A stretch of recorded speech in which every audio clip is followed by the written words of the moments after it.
Hello student, कैसे हैं आप सब। एक बार पुनः से कोचिंग क्लासेस पर स्वागत है। उम्मीद करता हूं आप सब अच्छे होंगे, मस्त होंगे, बेहतर होंगे, आपकी पढ़ाई बेहतर चलेगी। बच्चों, क्लास 12 फिजिक्स एनसीईआरटी में आपका चैप्टर 9 चल रहा है, प्रिज्म में अपवर्तन। इसके 2 लेक्चर हमने करा दिया था। देखिए, चैप्टर 9 में कई सारे भाग हैं, जैसे प्रकाश का परावर्तन, प्रकाश का अपवर्तन, गोलीय पृष्ठ में अपवर्तन, है ना। इसी प्रकार से लेंस में अपवर्तन, लेंस का पूरा भाग खत्म हो चुका है, और प्रिज्म में अपवर्तन।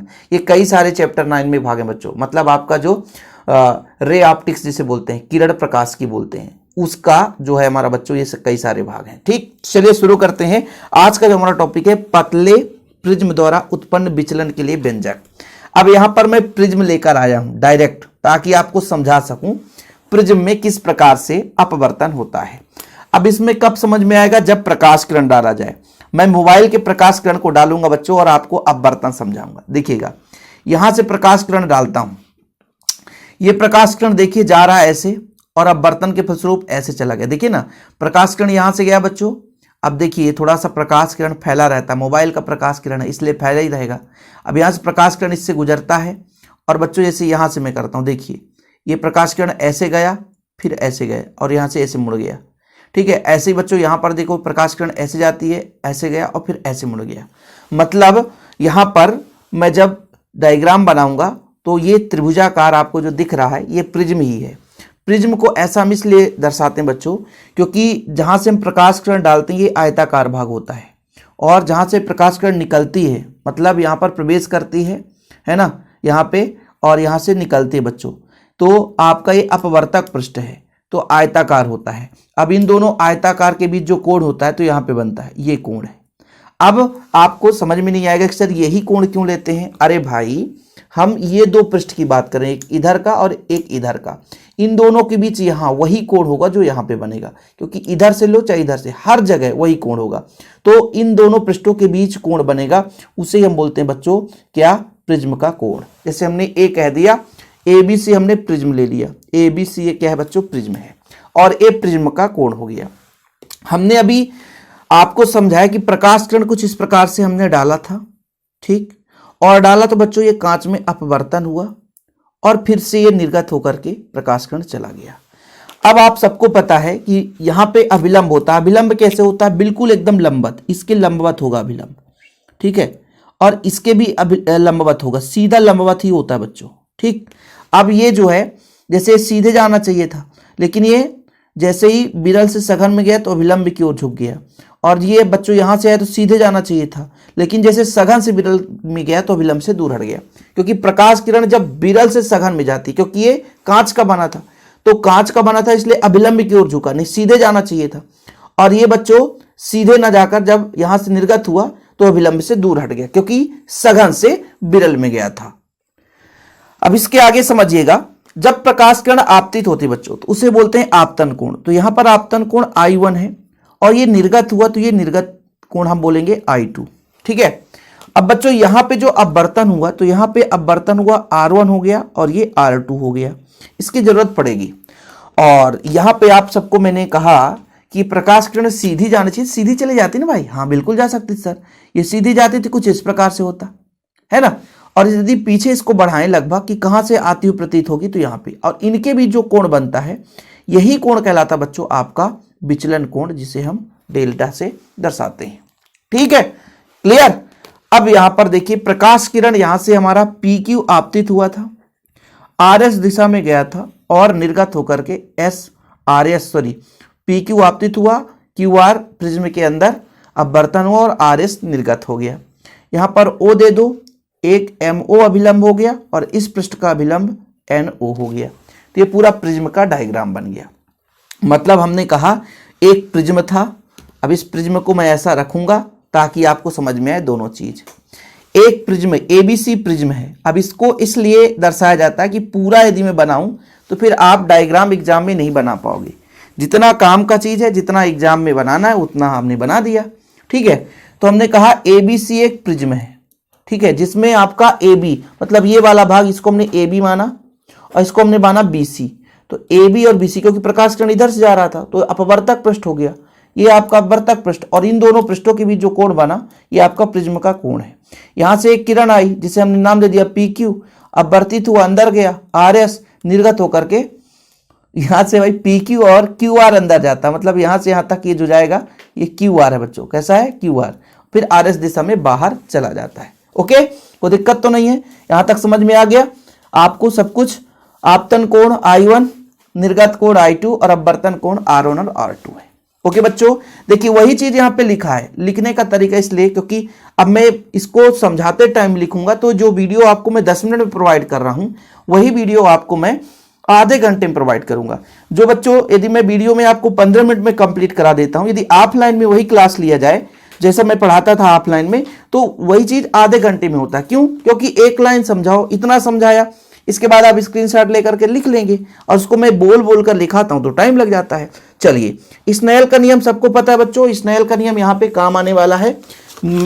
आपतन कोण का जा, आपतन कोण की ज्या और अपवर्तन कोण की ज्या में एक निश्चित अनुपात होता है। आपने पढ़ा है अपवर्तन का दूसरा नियम, स्नेल साहब ने बताया था, आपतन कोण की ज्या और अपवर्तन कोण की ज्या में एक निश्चित अनुपात होता है बच्चों, जिसे हम बोलते हैं स्नेल का नियम। अब यहां पर देखिए बच्चों, हमने कहा भाई साहब ये आपका एपी क्या है, एबी क्या है, सॉरी एबी आपतन अपवर्तक पृष्ठ है। यहां पे जो पीक्यू है वो आपतित किरण हुई, तो यहां पर आपतन कोण I1 है और अपवर्तन कोण R1 है। यानी पृष्ठ जो AB के लिए मैं बात करूं, यदि ये जो पृष्ठ AB है इस पर आपतित किरण PQ है, इस पर आपतन कोण I1 है और अपवर्तन कोण R1 है। अब यहां पे लगाना है स्नेल के नियम से। इतना यदि बन गया जो मैं भी समझाया हूं लिखने में, तो खत्म कहानी, सब कुछ कंप्लीट है। स्नेल के नियम से, स्नेल का नियम क्या कहता है बच्चों, स्नेल के नियम से, नियम से ये स्नेल का नियम कहता है कि आपतन कोण की ज्या और अपवर्तन कोण की ज्या, यानी म्यू बराबर साइन आई, आपतन कोण की ज्या तो I1 हो जाएगा और अपवर्तन कोण की ज्या मतलब साइन R1 में एक निश्चित अनुपात होता है। ठीक है, यही आपका स्नेल का नियम है। यहां तक क्लियर है। अब यदि बोला है ना पतले प्रिज्म द्वारा उत्पन्न विचलन के लिए, पतले प्रिज्म की बात कर रहे हैं, मतलब यदि प्रिज्म पतला हो, यदि प्रिज्म अत्यंत पतला हो, कैसा हो बच्चों, प्रिज्म पतला हो, तो जो साइन I1 का मान है बच्चों लगभग वो I1 के बराबर होगा, वह साइन I2 का मान, सॉरी R1 का मान जो है लगभग वो R1 के बराबर होगा। इस स्थिति में क्या हो जाएगा, म्यू बराबर I1 बटा R1, तो इससे आपका I1 का मान निकल कर आ जाएगा I1 बराबर म्यू R1। अब ये पहले पृष्ठ के लिए बात हो गई। अब हम बात करेंगे बच्चों दूसरे पृष्ठ के लिए। ठीक है, इसी तरीके से हम यहां पर लिख सकते हैं, इसी तरह डायरेक्ट लिख सकते हैं, इसी तरह पृष्ठ AC के लिए,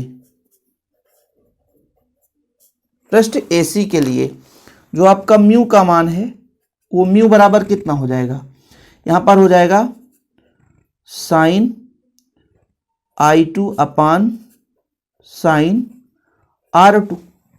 अब भाई प्रिज्म कैसा हो, यदि प्रिज्म पतला हो, यदि प्रिज्म कैसा हो बच्चों, पतला हो, यदि प्रिज्म पतला हो, इसका मतलब साइन I2 का जो मान है वो I2 के बराबर, व साइन R2 का जो मान है वो R2 के बराबर।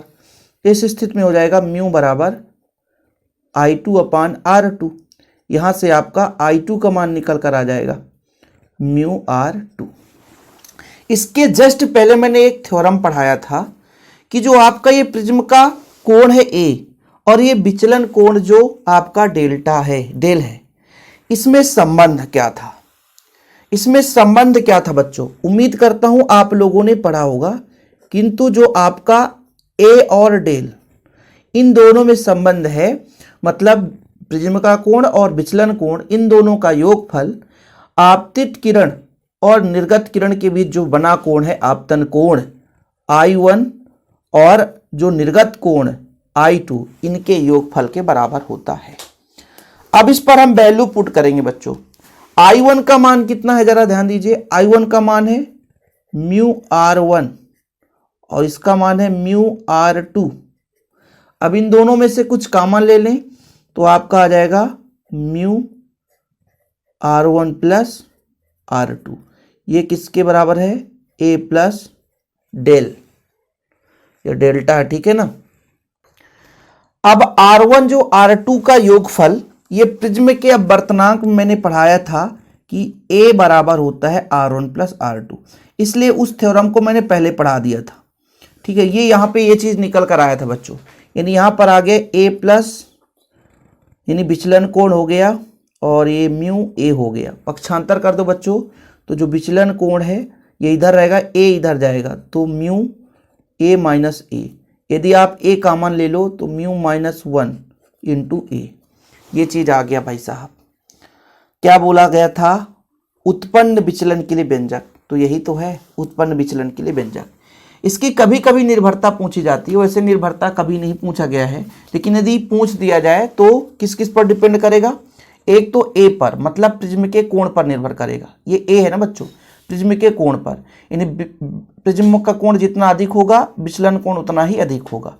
दूसरे नंबर पर इसके अपवर्तनांक पर, अपवर्तनांक जितना अधिक होगा बच्चों, कहीं ना कहीं जो आपका ये डेल्टा मतलब यहाँ पे आपका कौन सा कोण है? ये विचलन कोण है, इसका मान अधिक हो जाएगा। ओके, तो कहीं ना कहीं ये अपवर्तनांक पर डिपेंड करता है, और दूसरा बच्चों आपके प्रिज्म के कोण पर। कोण का मान जितना अधिक होगा यहाँ पर विचलन कोण उतना अधिक हो जाएगा।